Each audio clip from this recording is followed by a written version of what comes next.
Dans Matthieu 26, au verset 39, euh, on retrouve Jésus au moment où il va dans la prière, puis il se prépare à faire face vraiment au pire moment de sa vie, parce qu'il va mourir, mais surtout parce qu'il va mourir chargé de nos péchés, en étant crucifié sur la croix.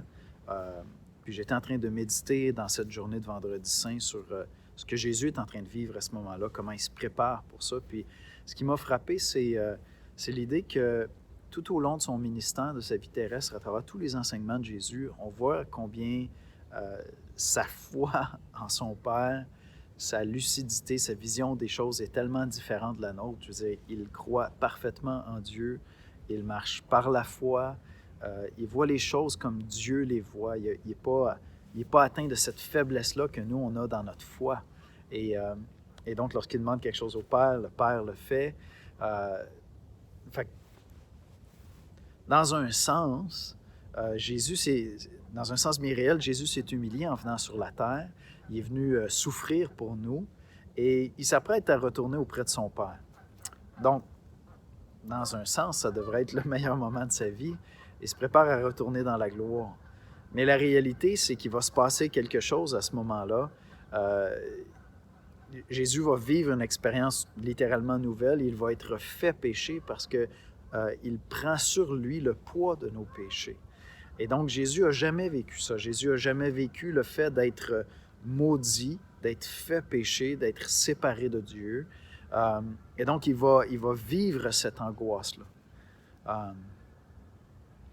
Puis ce qui me frappait alors que j'étais en train de méditer, c'est que les êtres humains ont peur généralement de la mort. On craint la mort, c'est un inconnu, on aime la vie, on ne veut pas faire face à la mort. Il faut que notre vie devienne vraiment souffrante et misérable pour qu'on désire quitter cette vie. Et Jésus, lui, qui n'a jamais péché, qui va aller dans la gloire, bien, à ce moment-là, il vient prendre notre place. Il vient prendre nos angoisses parce qu'il va être fait pécher afin que nous ne vivions plus jamais l'angoisse face à la mort. Ça me frappait parce que cette semaine, je méditais sur le passage où l'apôtre Paul dit que de loin, le meilleur pour lui, ce serait d'aller rejoindre le Seigneur. Ce serait de mourir puis d'aller rejoindre le Seigneur. Mais Paul peut seulement dire ça parce qu'il a une foi entière dans ce que Jésus a fait. Et donc, on a à ce moment-là vraiment l'image de la substitution. Dans l'Évangile, il y a cette idée que Christ vient prendre notre place et il nous donne sa place. Il vient se substituer littéralement, dans ce cas-là. Il vient prendre notre angoisse face à la mort et il prend nos péchés afin que nous ne soyons plus jamais angoissés face à la mort. Est-ce que ce n'est pas quelque chose d'extraordinaire? Ça me donne le goût de vivre aujourd'hui, en ce Vendredi Saint, pour Christ, puis de vivre chaque jour pour Christ, prêt à aller le rejoindre, parce que lui a pris mon angoisse. Il s'est substitué à ma place, afin que moi je sois libéré de la crainte de la mort et que je puisse entrer dans la gloire. Et aujourd'hui, je veux méditer, je veux prier, je veux être conscient de ce que Christ a pris pour moi, ma place. Il a pris mes angoisses, il a pris mon péché.